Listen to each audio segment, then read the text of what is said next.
Dumela Bakulu, the Nyame Tijan is here. Meanwhile, President Mnangagwa's government has repossessed swatches of land belonging to the former First Lady Grace Mugabe, a daughter Bona, and other relatives in what the former First family believes in a calculated onslaught by the late ruler's successor.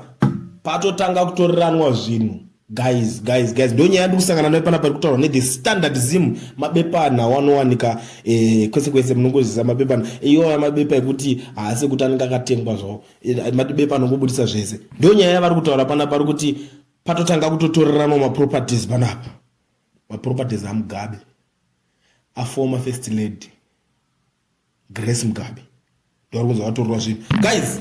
Amen. Muneona senyaya tutosira kwa muri baba titonzwa boss ma commentator acho ndimi isusu tikakomenda panapa tinozotanga ku judge what chinzi tinotaurisa but nyaya iri panapa guys muri kuona se azvitangise hondo azvitangise kuzotanga unaonetsana here because unozati maboss ako kuti ndonanga akakurecruita muningirikini muzvinhu izvika izvi woda kuzotanga kuzosara uchibata zvinhu zvefamily yavo.